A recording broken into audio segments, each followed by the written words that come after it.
Renee, can you read the next item? Absolutely.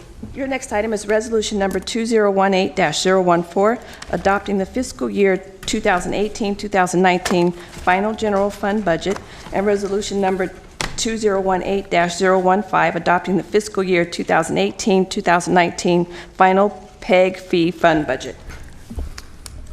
Okay, good afternoon. Yes, afternoon. Bob Davison, your Executive Director, and I have a PowerPoint presentation for this item.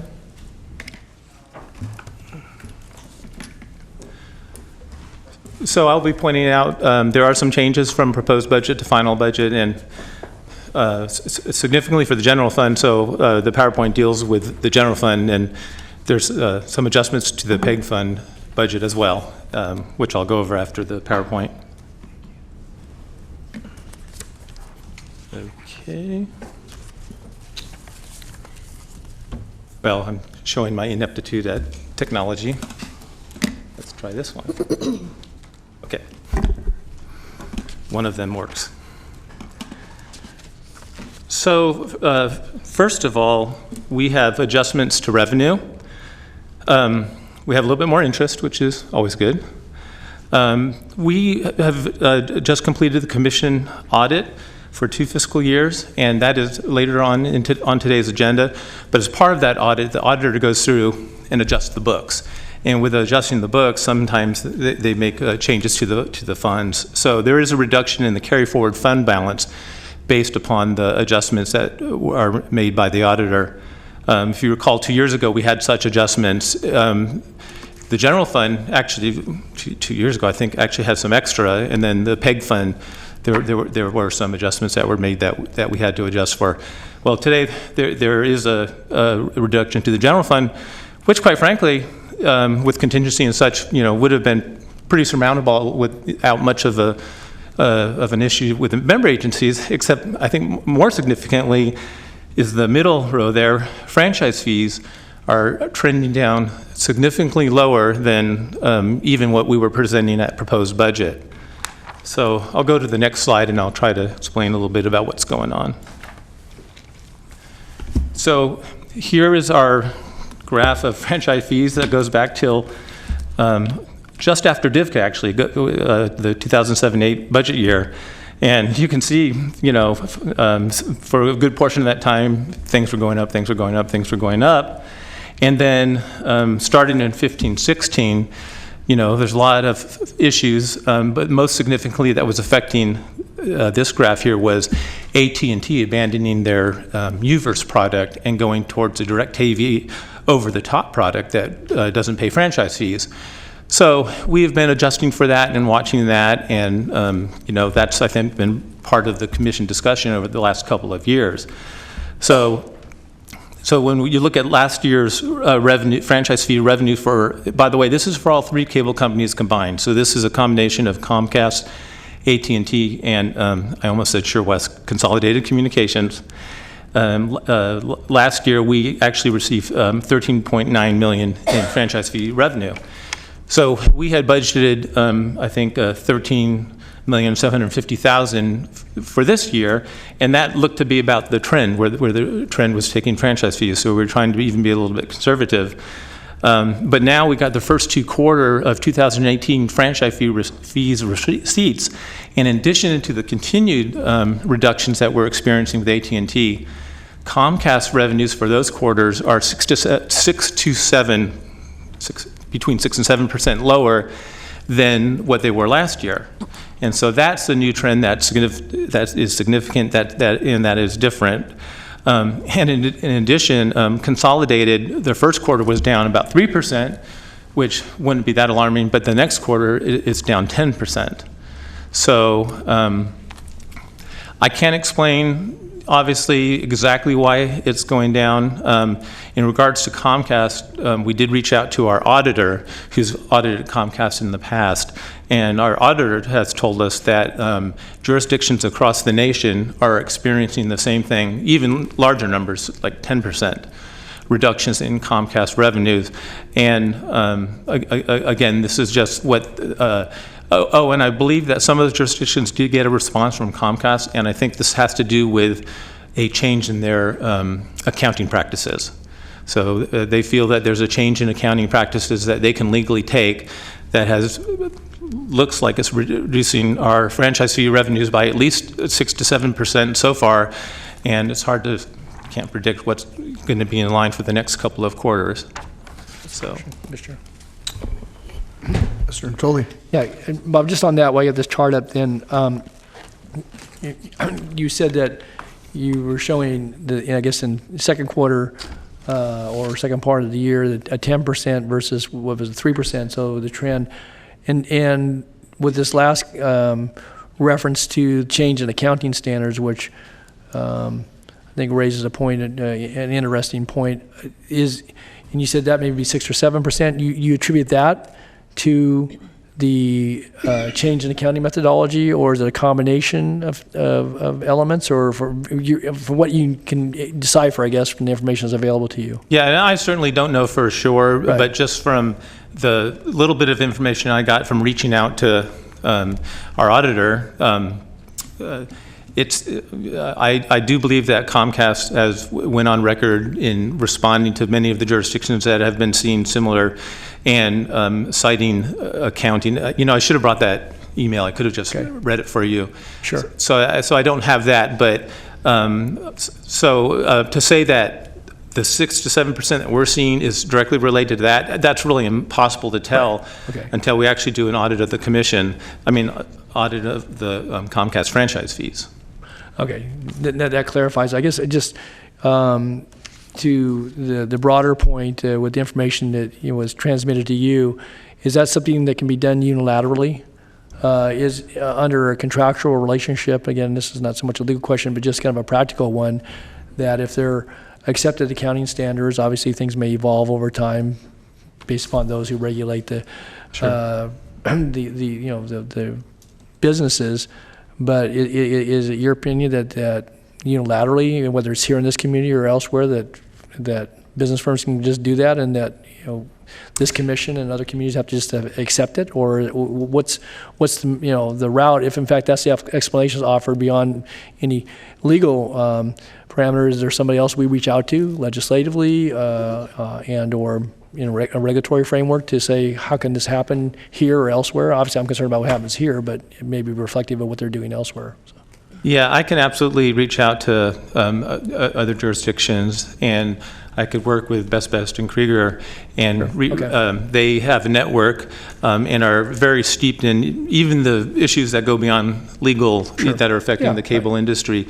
So I can certainly review this situation more, and in future meetings provide a response on what's going on for certain. Okay. I assume it'll also, that's what our auditors review as well, correct? Right, and we're actually seeing, we have past audits where we've had findings related to issues on how the accounting of Comcast gross revenues has translated into franchise fees, and there has been not agreement on this in the past, and now it seems like the trend has changed to even more reduction for the franchise fees, unless it's coincidental and that they're seeing, migration to other companies or to other platforms, over the top that don't produce franchise fees. Could I just ask, Mr. Chair, that's what I was going to ask, as a follow-on, was that point there, in fairness to the discussion, if there's a change in the subscribership rates that translates into less gross revenues or other factors, one company is losing business to another company, but maybe that's made up in the overall. But if in fact there's a counter to this that says, well, no, gross revenues are going up and or holding steady, which may not be the optimum, but not going down, and yet there's 6 or 7%, maybe 10% less return to the commission, which is dollars go back into the community for all the things that this commission funds, then I think that ought to be part of the discussion here as well. And and again, without getting too deep into it, but just to your point, Mr. Chair, I think that the auditor will look at some of that, but maybe there's another chart that shows subscribership, maybe it shows gross revenues, and again, some of that may be proprietary that we don't have access to, but I think from the standpoint of keeping this commission and the folks we represent well informed, if we had that information, maybe going back and working through, Best and Krieger, but if there's other information out there, I think it's appropriate to see, because again, maybe there's more explanation to this, but if it's, if revenues are going up like this and we're seeing it coming down here because somebody changed an accounting standard, that says one thing to me versus a combination of other things that may be working that result in less revenues. That may be the reality of what we're dealing with overall, not just in this community, but elsewhere, because like you said, migration to other platforms or whatever. But I'd be curious to know that, and obviously it's not a burning issue, but one I think that, if this trend continues in that vein, just as you started in whenever that is, 2007, 8, and the trend, that's not a plateau, that's a pretty steep decline year over year over a 2.5-year period. So that's significant. That's revenue to all the jurisdictions and to all the things we do. So Yeah, and I agree that, so if you're looking at market trends, is there people using the internet more? Is there, is there a decline in their customers? Is there people using in the industry moving to internet, dish, whatever, some other platforms rather than cable? Commissioner Hedges. Yeah, thank you, Chair. Just want to reiterate the comments from Commissioner Natoli. We've seen, and it seems to me that around the time that we've seen this reduction happen is around the time that we've seen a massive growth of different various alternatives that people can use to access their television. There's a lot of internet services that previously weren't available. I know the younger generation is getting into a lot of cutting the cord aspect of things, which will directly impact this. And so I'd be very curious to see the impacts of subscriber rates, and if this is something that we can expect more of in the future, even if this PEG fee issue is resolved. That's certainly something that we can review and bring back to the commission at a future meeting. Bob, were you finished with your report, or are you still in the middle of it? Still more PowerPoint. Okay. So that's pretty much this slide. So with that, we're proposing adjustments to the budget. Unfortunately, the largest affects the member agencies, and is a reduction of just over 8% to the member agency revenue distribution. We've reduced the amount that we were putting into reserves, cut equipment a little bit, and reduced our contingency, but we honestly didn't have a lot of fat areas of the budget, nor do I recommend releasing any reserves because of I think reserves need to be preserved for the future, especially given the volatile nature of the cable business these days. So with that, I just want to show you that. So these are all the individual member agencies. I won't read through these numbers, but this shows their proposed budget, which was shared with all the member agencies, and the final budget numbers, and what the difference is. And just so you know, also, yesterday I sent out an email to all the member agencies, just alerting them that this meeting was going on, that we were taking this up, and that summarizing succinctly what some of the issues are that we're experiencing, and that it's likely that the revenue distributions to be received at the end of this fiscal year could be lower. So with that is the general fund presentation. The PEG fund, and unfortunately we had an error, and I'm glad we caught it. So on the dais is a revised PEG fee fund budget. Basically we had a error in our fund balance carry forward. And also, there are certain member agencies that didn't finish their PEG projects, so that their PEG projects rolled over into this year. We hadn't captured that correctly on the budget, so rather than do another mid-year adjustment, we did catch it, and so I've provided a revised PEG fee budget, and it's on the dais.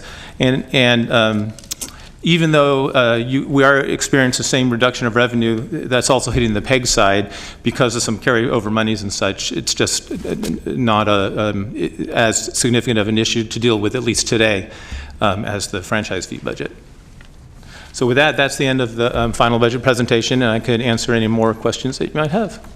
Any questions for Bob? Yes. Thanks, Bob. Our reserve levels on these two, are they at a comfortable level for our staff? I mean, is this where we feel like we should be, or are we at a level where we need to start worrying about this? Well, Chair, I'm sorry, Vice Chair. No worries. No offense. I think that's a very good question. It's a question that Karen and myself have been discussing recently. I think we are very close to our target, which we created before, but there's a couple things going on. There's the potential sunset of the commission.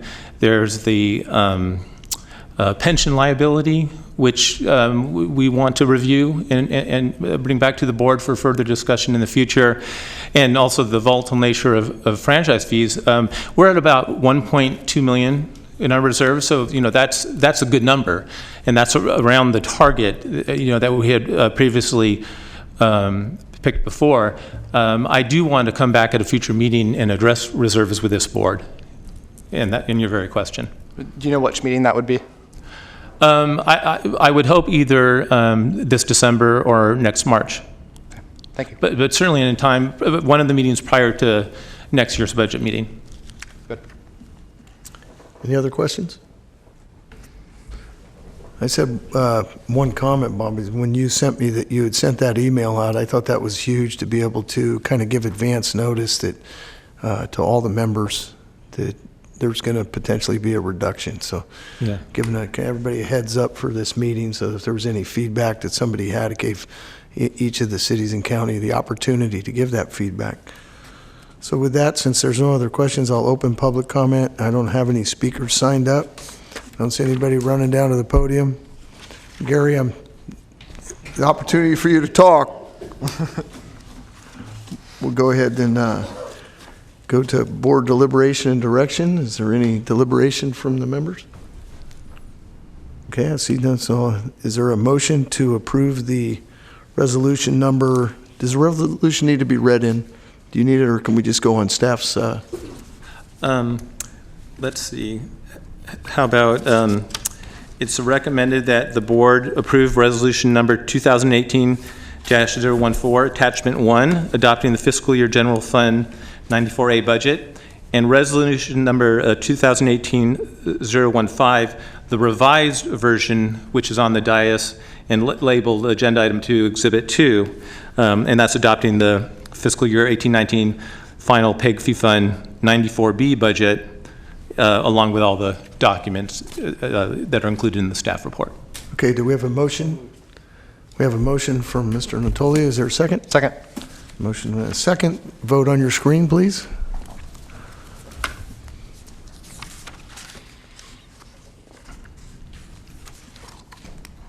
Unanimous vote. Perfect. Motion passes. Next item. Your next item is adopt resolution number 2018-017, approving the agreement for the management services with the County of Sacramento.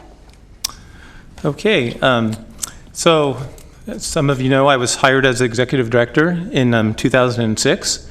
I'm actually a County of Sacramento employee. I'm the county engineer for the County of Sacramento, but I also serve as the executive director of the Cable Commission. Just the arrangement is that I do get a differential on this county side, and on the Cable Commission side, the county charges for my hourly service to the commission, but I don't get those hourly dollars the county does, but I do get that 10% differential.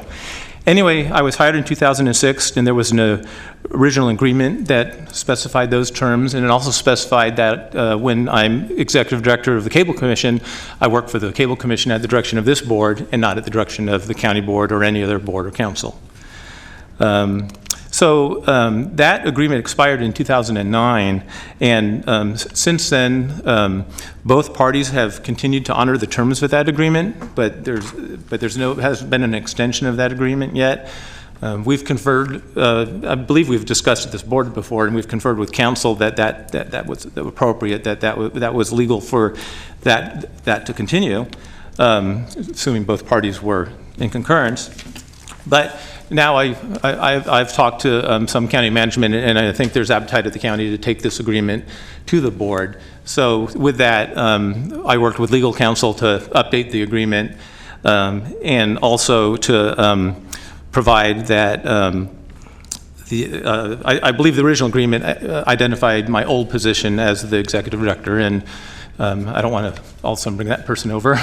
So now I am the division chief of the county engineering division, and so that change is made. And also, this agreement doesn't have a termination date, but says it can be terminated by either party with 60 days notice.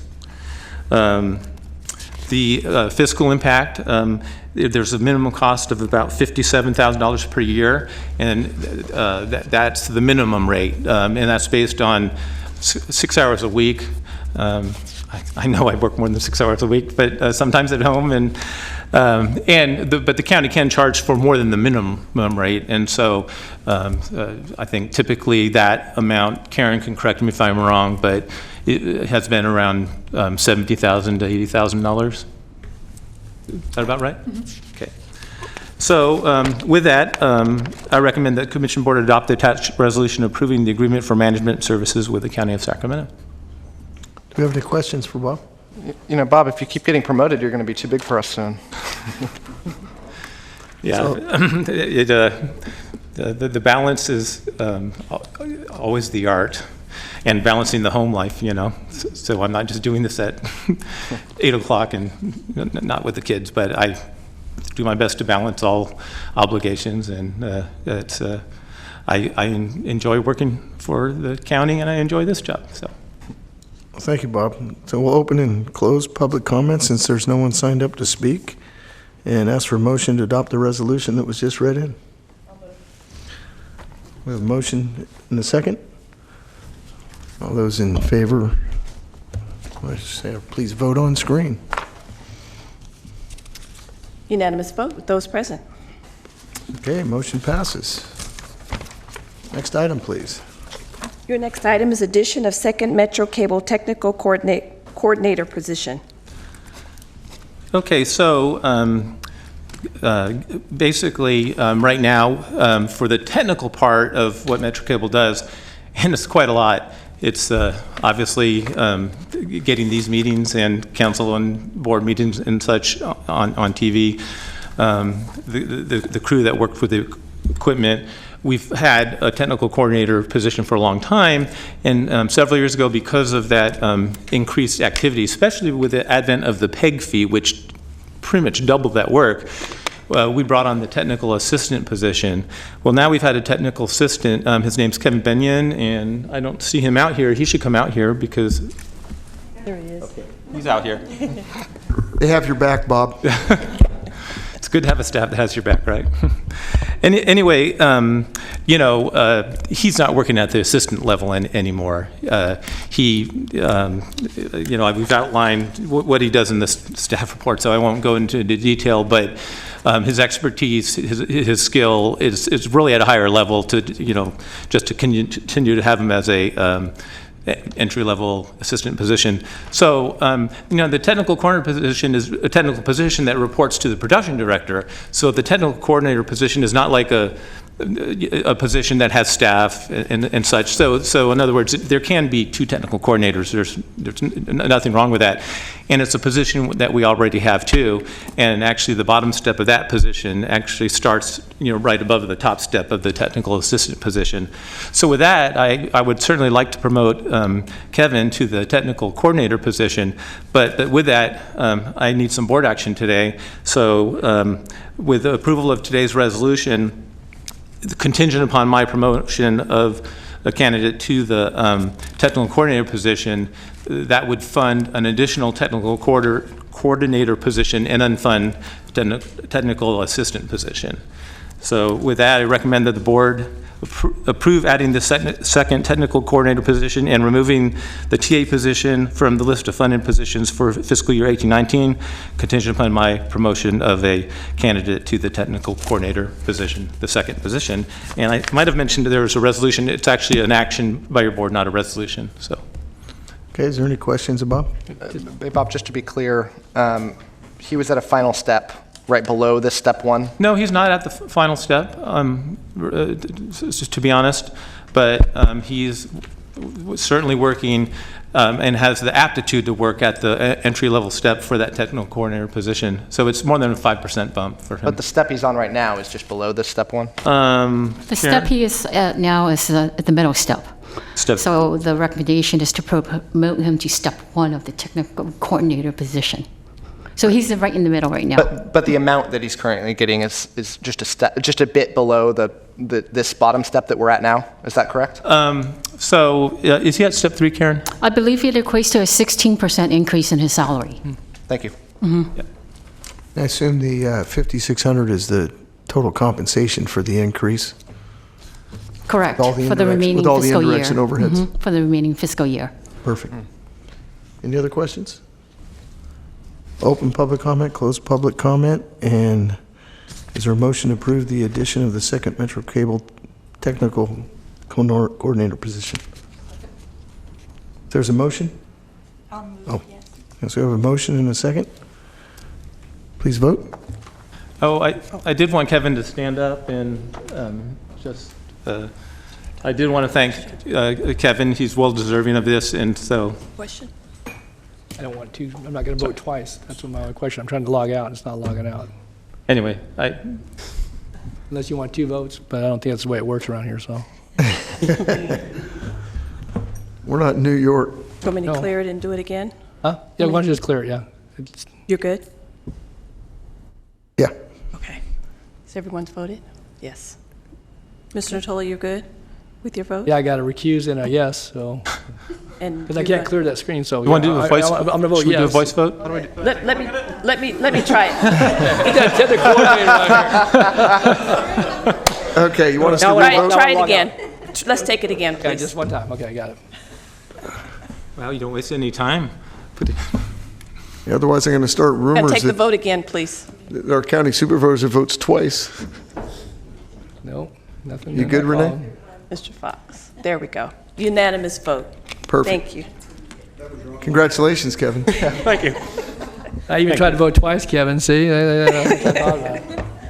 That doesn't add to the salary if there's more votes.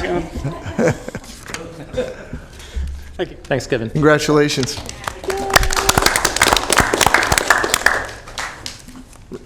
Next item, Renee. Your next item is your audited financial statements and other reports for the fiscal years ended June 30th, 2016 and June 30th, 2017. Okay, this item I'm actually particularly proud of, and I think it goes to Karen and her admin staff, Mary, who's here today, and Jennifer as well. This is a really clean audit. Those auditors, they come in and they're there for weeks and they look through everything, and to get an audit that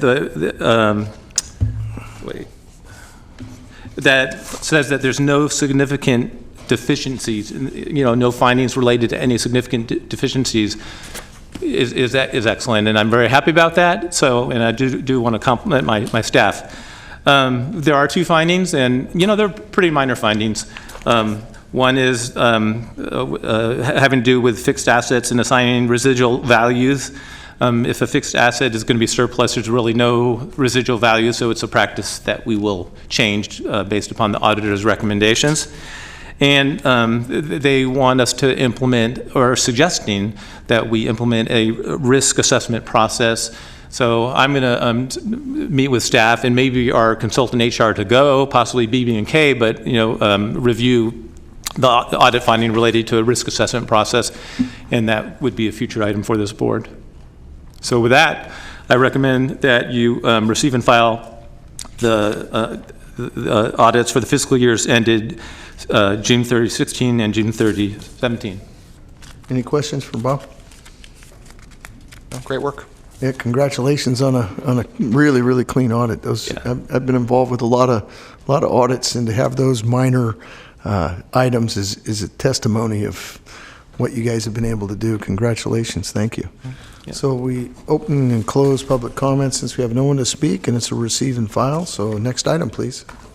Your next item is Resolution Number 2018-016. It's amending the Conflict of Interest Code for the Sacramento Metropolitan Cable to Television Commission. It's an update to the designated positions for calendar year 2018. And this is a minor update to our conflict of interest code, basically replacing the Citrus Heights Brett Daniels with Mayor Steve Miller, and I think that's the only major change. We did put a revised resolution and attachment on the dais. There's some language that the County of Sacramento, who manages the conflict of interest process for us and for many jurisdictions in the county, wanted some language in there that we did not have in the staff report that we presented to you. So we provided the revised resolution, and now we recommend that you approve the resolution amending the Conflict of Interest Code. Okay, any questions above? So we have a motion from Natoli. Do we have a second? Good, you got a second? All those vote on screen, please. Bless you. Bless you. Unanimous vote. Very good. Okay. So motion passes. Next item. Your next item is calendar year 2019 quarterly board meeting schedule. So you can refer to the attachment. As we've done the past several years, the commission will meet on the first Thursday of March, June, September, and December. If there's any changes, Karen will coordinate that with your staffs. So, Perfect. with that, yeah, I recommend that you adopt the quarterly board meeting schedule. So we'll open and close public comment. There's no speakers signed up. And it's a receive and file. If there's no comments, next item. Your next item is your general administration report. Okay. Let's see.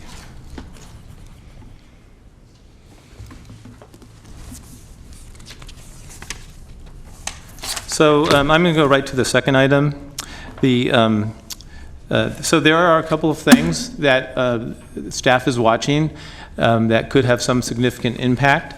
There's a small cell order which doesn't directly affect the Cable Commission, but it actually, if you recall, we joined a coalition before that was fighting a similar Verizon proposed initiative in California that basically dictated that these small cells, without much review and with limiting the fees, could put their attachments on poles and such in other places in the right-of-way.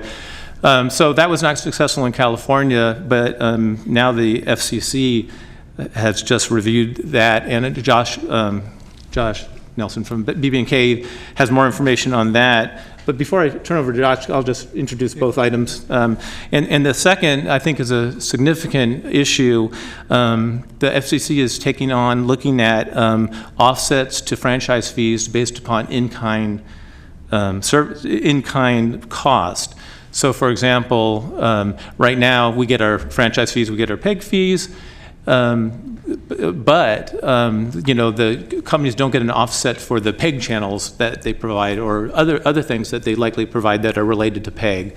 So if the FCC approves these orders, without amendment, then the local video cable companies, they can take offsets for some of these things, and that's either a significant threat to franchise fees, or B, a significant threat to public education, government television, not only in Sacramento, but in the nation. And with that, turn it over to Josh. Yeah, thanks, Bob. So the FCC at its September meeting approved two orders that are relevant to the commission. The first, as Bob mentioned, is what we call the small cell order. What it did was really for the first time interject the FCC into whether and how local agencies process small cell and put small cells, and just brief introduction to what a small cell is. A small cell is essentially a very small antenna, which is being rolled out by a number of the telecommunications companies, largely part of their 5G effort. So to increase speeds, the idea is to densify the number of antennas, because that helps the technology work in ways that are over my head. But Historically, at least in California, local agencies have had pretty much complete discretion over the rents that are charged and the placement of those facilities, as long as they are located on things that are not telephone related. So if someone wanted to put a small cell on a power, on a stoplight owned by the city, you could charge them rent and you could decide whether or not to allow that. And a number of cities have taken advantage of that, and there's sort of been a market that's developed as to what reasonable amounts are to, for rent for those facilities. What the FCC's order does is it essentially requires local agencies to permit telecommunications providers to install small cells on city-owned or county-owned facilities in the right-of-way. And it also modifies the rental structure, and it creates what it calls a presumptively reasonable rental amount of approximately $275. And it expressly bases that rental amount on the cost to the city or county of processing and installing the small cell, and not what the market might bear as a reasonable amount. We think that's a significant intrusion into local control, especially given that telecommunications, telephone-related, internet-related facilities are generally exempt from paying things like local franchise fees. And this was one revenue generator for local agencies that's under threat. This order was adopted by the FCC, and our firm and a number of others are putting together coalitions and efforts to challenge this at the federal appellate courts. We think there's significant constitutional issues with the FCC's order. The second order that Bob mentioned, and I would agree much more directly related to the commission itself, is the in-kind order. So, under federal law, there's generally a 5% cap on franchise fees. It's 5% of gross revenues. But historically, the FCC has exempted contributions that a cable provider might make to a local agencies for providing PEG channels from that 5% cap. This order would look at changing that so that PEG contributions would count against that 5%, and as Bob mentioned, would either lead to a reduction in franchise fees or a reduction in the amount of PEG support. The other important thing for the commission on the in-kind order is that historically, when the FCC has looked at how to handle these PEG issues, they have exempted states that have a statewide franchising law from the order, with the idea that they're so new, we have to kind of see what happens. In this order, the FCC expressly is looking at applying whatever they adopt to states like California that have a statewide franchise. So in a worst case scenario, this could result in a reduction of our franchise fees or a loss of PEG support. This is just a proposal right now before the FCC. They have invited comments, and our firm and others are putting together a group of agencies to try to submit comments to the FCC to encourage them not to adopt any sort of proposal like this, given the threat to PEG. And just to add to that, it's not before you today. I do have contract authority up to $50,000 for legislative type support, and my requirement is that if I enter into such a contract, I have to report it to the chair and then report it at the next meeting. And I do plan to participate in the coalition, that will be fighting this FCC order. Thank you. Any questions for Bob or Josh? I do on the small cell issue, and I know it's a little bit maybe out of the purview of this commission, since those revenues aren't collected by this commission, but it's an issue with the city of Sacramento, and I wonder are they preempting encroachment authority for are they requiring municipalities to allow these small cell locations? Yes, essentially they're limiting encroachment authority and requiring cities to approve those in some instances. Okay. The one thing about Sacramento and other cities that have existing agreements with providers Those existing agreements are not necessarily invalid, but someone could challenge them as not consistent with the FCC order if it stands. Thank you. Yeah, at the city of Elk Grove, I think I sent Bob a copy of the letter that we sent in from our city. I don't know if the other cities have as well. We definitely want to maintain governance over the placement because if I'm not mistaken, AT&T is trying to get the small cell rights where they basically just have the rights to blanket anywhere they see fit within the city. And we don't want to have that as being out of the hands of our Public Works and our Planning Department to have review and oversight over that. And I'm aware of the County of Sacramento submitted similar comments as well to that. Are you aware of if local jurisdictions, while we're fighting this, have to comply with this? Or is this something that will be on hold until the fight has been kind of settled? So I don't... I mean, local jurisdictions have to give more. I mean, do you understand what I'm saying, Josh? Or should I? I need to double check. My understanding is that there's a request for the FCC to stay the order while it's being appealed, but I don't remember how that has been decided at this point, but I can follow up and let you know. Thank you. Have we reached out to all of our the agencies that we represent? Not yet, on this issue, not yet. But that may be an appropriate action in the near future. I have conversed with, I did forward to the county legislative advocate, just because I know her very well, the BB&K, and the newsletter that BB&K sent out on this, which I believe went to most member agencies. I believe it did too, but we could certainly forward that if the commission would like. Yeah. Okay, thank you. So, Bobby, you have the rest of the item you still need to go over? Oh, yes. So going back to item 1, Comcast calendar year 15-16 audit update. I just wanted to let the board know that that's still being worked on with our auditor. We had agendized it for the last agenda, and then some issues came up, so we decided to pull it from the agenda and continue to work on that audit. And so I hope that will be here for the next meeting. Okay. So that's all I have on that item. And then so the next item is something that we have discussed at this board before. We've talked about possibly, how the resources of the commission could be leveraged.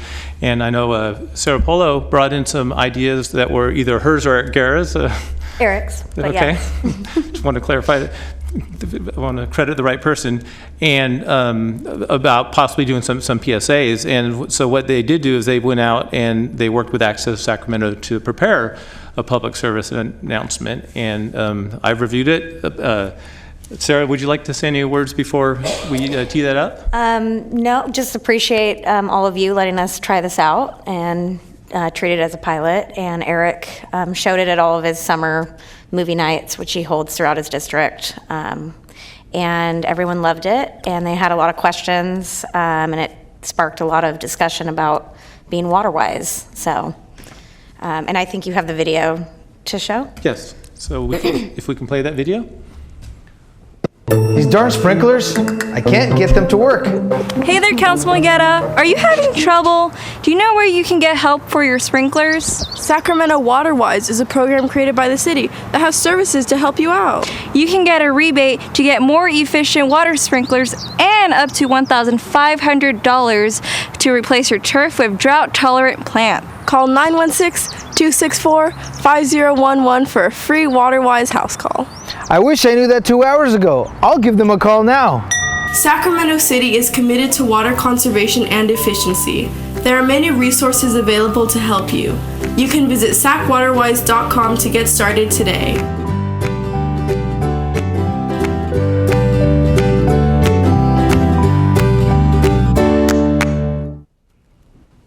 And yeah, Eric used, as you can see, the youth commissioners. We had talked about having high school students and our youth in the greater Sacramento area being involved in these.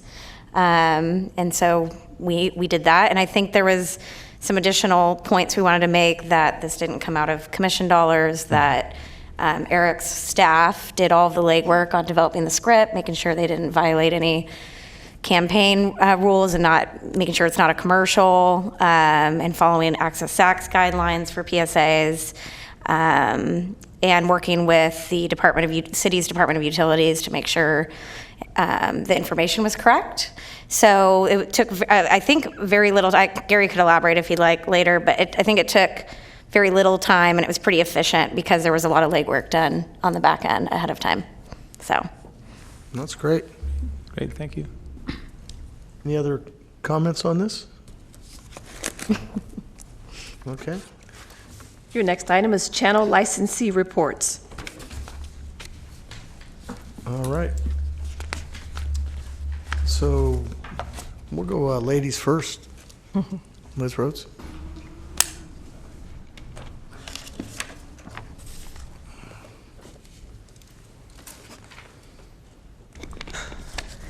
Good afternoon. I'm Liz Rhodes with the Sacramento Educational Cable Consortium, and it has been an exhausting summer.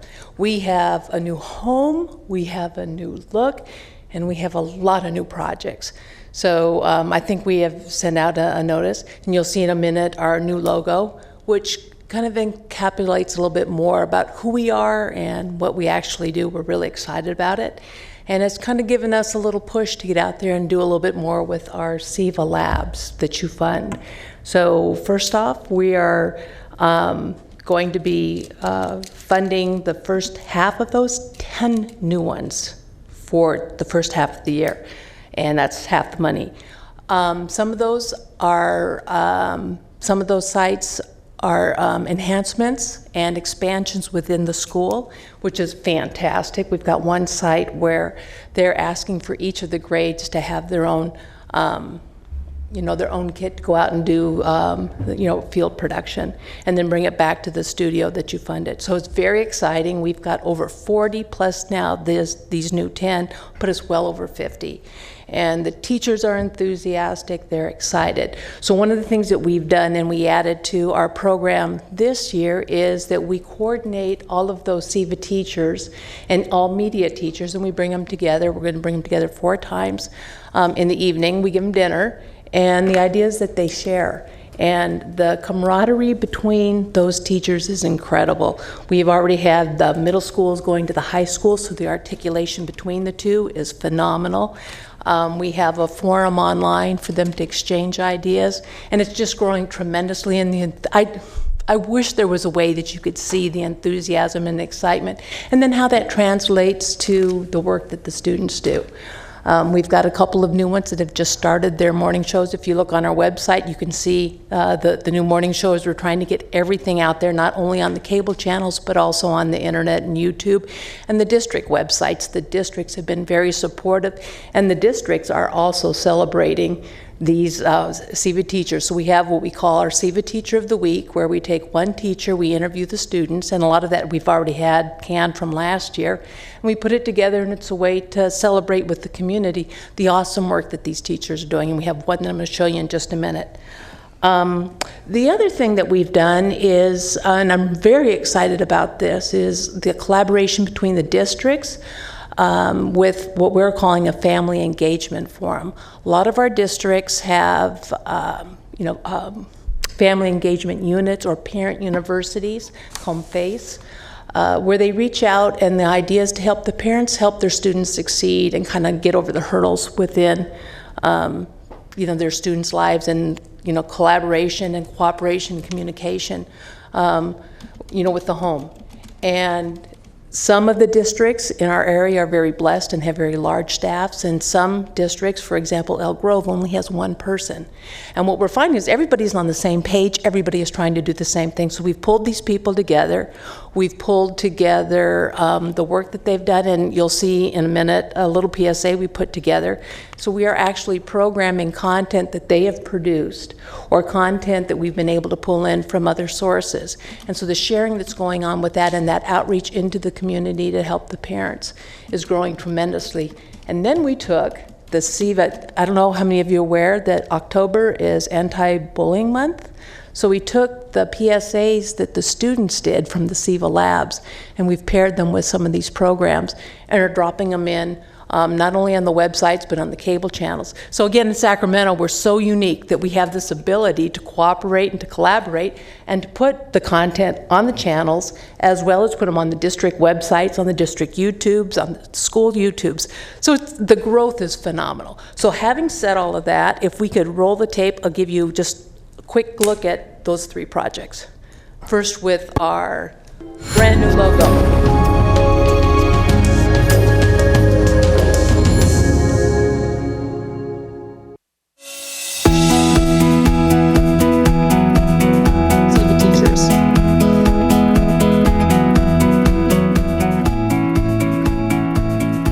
My media teacher is Mrs. Knoll. Miss Knoll is very into technology, and she is an awesome teacher.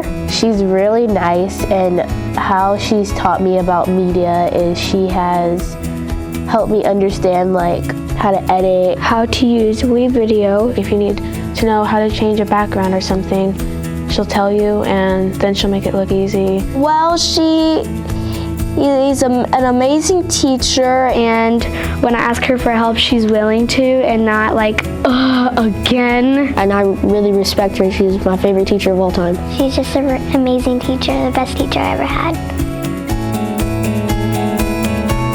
Way of celebrating the teachers, the districts have picked up on it and are putting it on their websites and sending it out, and so we have 1 a week.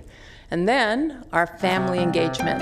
The Family Engagement Forum is an education collaboration in Sacramento that believes in encouraging relationships with families and schools to actively support their students' learning and development. Tune in to SECC Channel 15 every week for tips on how to help your student succeed.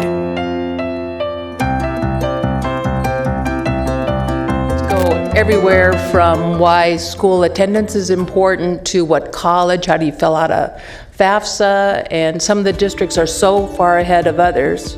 I forgot we put this on there, my bad. The PSAs, I was talking about anti-bullying.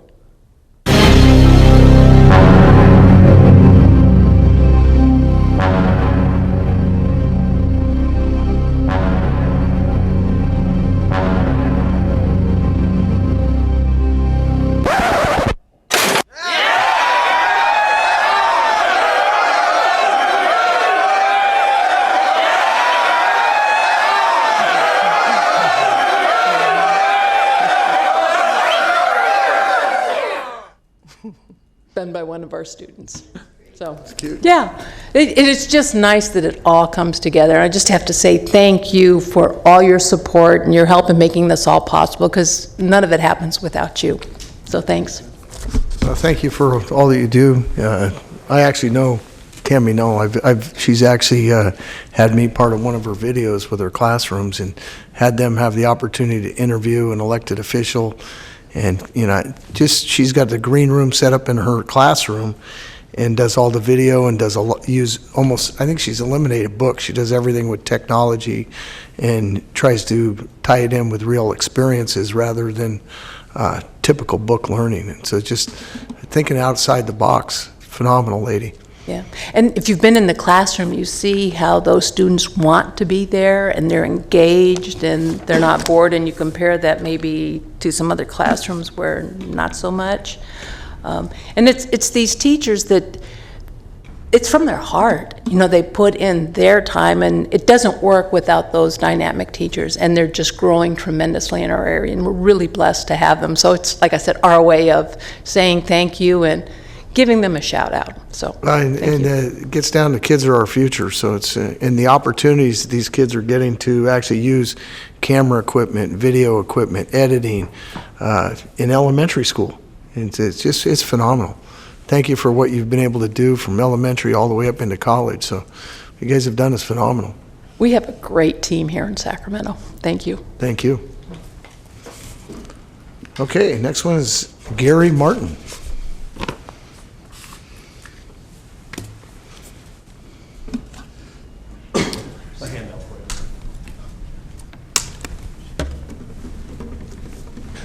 Good afternoon. I'm Gary Martin, Executive Director at Access Sacramento, and like Liz, we want to thank all of you for the support that you give to Public Access 17 and 18. We're doing very well currently with a variety of hometown and Game of the Week activities. We're of course out for Friday night football. This coming Friday, tomorrow, we'll be at the Wood Creek at Antelope game, and the CVC, I think, is the right conference with the live game. We did a community college game last week with Sierra at Sacramento City College. So a variety of things going on with sports. In hometown TV, we recently were at the Latino Festival in District 8 for the City of Sacramento. And this last Sunday, we're at Sac State for the APAPA Voter Forum. That project was recorded and will be on our channels in relatively short order. So a variety of things going on. I can tell you that our enrollment, in part thanks to all of you, with new equipment over the last couple of years, is translating into our highest enrollment ever, with nearly 450 members who are creating content and putting on our channels. Likewise, our radio station, KUBU, the only station where you can be you on the radio, 96.5 FM, is broadcasting this meeting right now, and you can tune in this low-power FM station in your car. One nice thing about what you were all able to do for the community was to fund that radio station, which will now be in its 5th year on November 13th. By broadcasting these meetings, people who do not have cable can listen to those meetings free for the City of Sacramento and the Board of Supervisors. So that's a part of what you've been able to do for the community in increasing your own outreach. The handout that I just shared with you, and of course I gave away the last one. Bob, I'm going to borrow yours back just for a second. Fine. Thank you. The handout that I just gave you is for a place called Sacramento. Now in its 19th year is the All Sacramento Film Festival. It starts off in January through March with a script writing competition. The 10 best scripts from all of those entries come together as 10-minute shorts. And the option for those folks then with the 10 best scripts to create those films ends up with the award of a world premiere, which normally you have this meeting in September, so I don't have this to show you, but now in October, this Saturday, will be our 19th film festival at the Crest Theater. And I can tell you as of this morning, that event is a sold-out event. The Crest Theater is the largest movie theater in the area. We hold seating at 920. And so we're going to have a huge crowd there for the world premiere of 10 films all about a place called Sacramento. The option on providing stories that do not exist otherwise without this type of support cannot be stressed enough. Community diversity and the opportunity to understand those things that make Sacramento special is truly showcased and celebrated in this particular film festival. And to just give you a highlight, we have a variety of stories that are in this year's festival. If you open the pamphlet and open it to poster size on the inside, you'll see the 10 stories. But Tono Sameso features a disabled woman who is blind, who aspires to be a sommelier, and I don't know French, I probably mispronounced that, but it's a person who pairs wine with food in a restaurant and makes those right matches. It's her story of getting a job along those lines. Swipe Right is the story of online dating.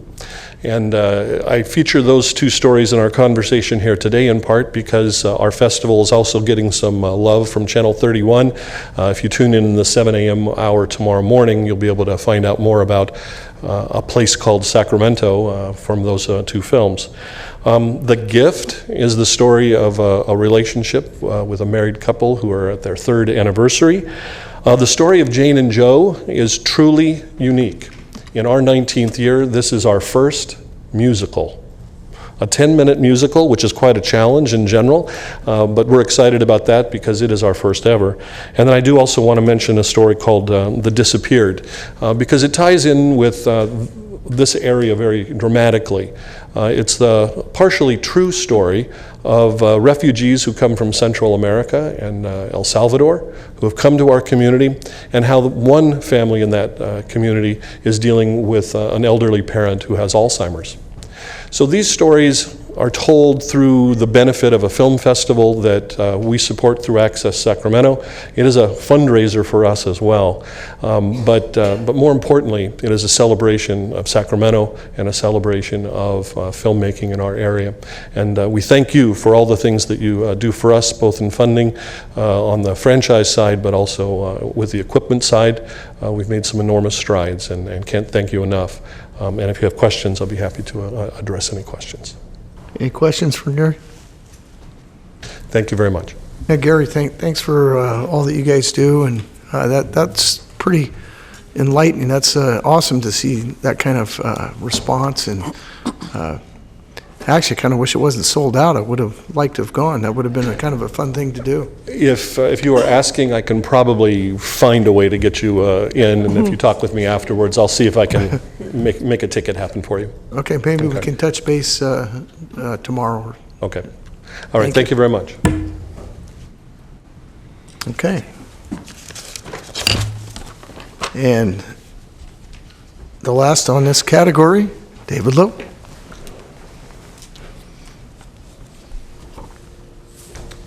Good afternoon, David Lowe with KVIE Public Television. First, I wanted to say congratulations to Commissioner Polo for being named to the Sacramento Business Journal's 40 Under 40. Thank you. Right. I apologize that states your age in some way, but they named it, not me. I'm a recent awardee as myself. I just won't say how recent, and we can define that loosely. I wanted to share with you a couple of things that we've done on television that no one saw. But we did it because of your overall support. The first was last month, working with the California Office of Emergency Services, we delivered the first earthquake early warning notification in under 3 seconds that's ever happened in the nation. It wasn't seen on TV. It was part of our signal that we embedded, and it was then received by a special encoder. And we're going to continue working with them on practical applications of that, as well as a statewide rollout that we're leading. The second one is something that we're calling KVIE Digital Studios. As we move forward in broadcasting, we're going to keep one foot firmly planted in the live television arena, and then the other one needs to be where this burgeoning audience is and watching videos when they want them, where they want them, how they want them in shorter formats. So I wanted to show you just a brief overview of KVIE Digital Studios, and we can roll video.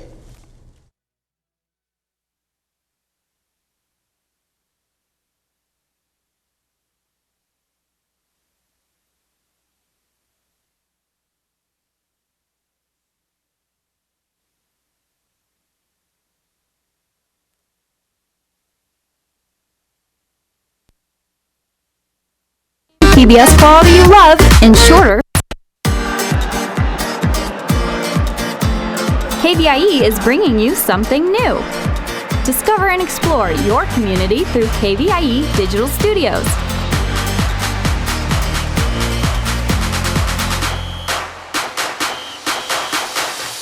You'll find the same PBS quality you love in shorter, bite-sized videos. What I do is I extend the functionality of cosmetics. So they are still done for keeping you pretty, but now with kind of a superpower. Ovarian cancer is very scary. That's why it's important to be informed and not down the internet rabbit hole informed, properly informed. The technology can soon be used in patients in space or deep in the ocean.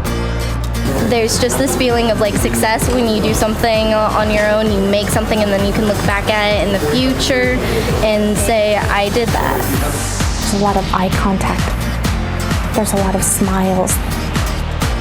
We're having this sensation with skin-to-skin contact. There's this heart and human experience. You have to squish it. Get them really excited.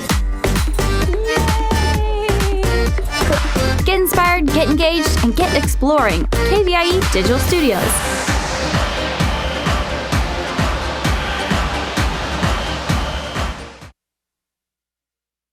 Thank you, David. Okay, next item. Your next item is your state franchisee reports. Yes, franchisee. Okay. Even though I don't have a slip for you, Philip, you're more than welcome to come down. Long time no see. I know. I know you guys probably want to go, but I'll just add one thing. You know about our Internet Essentials program, the one that was started in 2011 for low-income families who have kids who are either on the free or reduced lunch program. We announced a couple months ago that we have connected over 6 million Americans, that's about 1.5 million families, to the Internet Essentials program. It's been a great success, and it's just helped in some way to reduce the digital divide. A couple years ago, we expanded the program to reach families who receive assistance from HUD. And then just in August, we announced that we have now expanded it one more time to low-income veterans. So veterans who receive either state or federal assistance are now eligible for our Internet Essentials program. So it continues to grow and prosper. And so one of the things I, in coming before you, ask is that, you know, Internet Essentials has always been more of a grassroots program in terms of we work with local agencies, we work with nonprofit organizations, school districts, and so we intend to do the same with our veterans outreach. And so I am meeting with veterans groups, the VFW and others. In fact, I met just before this meeting, I met with the state economic development, the EDD, the employment department, and we're looking at ways to, they have veteran services, and we're looking at ways to reach veterans that way. So if you have any thoughts or suggestions, you know, please shoot me an email or give me a call. But we want to reach as many low-cost or low-income veterans as we can to help them get connected to the internet if they're not already. And actually, that's all I have. Philip, do you have a marketing piece or something that you I do. In fact, I have it with me in the car. I'll make sure to leave it with staff. Well, do you have it electronically? Yeah. Could you send that to Bob and Karen? And okay, I'll send it to Karen. And me personally, because I'm very well connected with all the veterans groups in Elk Grove. Great. And, you know, look at definitely getting that message out there. Okay. Because I think that's a huge, you know, our veterans have done so much for us. And, you know, you still hear about all the ramifications with PTSD. And I know, David, I think you did a special earlier this year on the veterans and the problems that they, you know, that they've gone and the wars that they've been involved in. And I actually have my oldest brother suffers from PTSD. So those are the kind of things, the services that any corporation who takes on those initiatives, I applaud. So thank you. Oh, thank you. And so I'll make sure to get that to you. And then I would look forward to working with you in the city of Elk Grove as well. Absolutely. And all the cities that we cover. So I'll get you the information. Thank you, Philip. And it's good to see you. Great. You too. Been too long. Thank you. I know. Okay. That's all we have on that item. What's the next item? Your last item is your public comments. And I think everybody who's here has already spoke, unless we get somebody running down the aisle here. I don't see anybody. So it looks like the next item is the adjournment at 3:58. Thank you.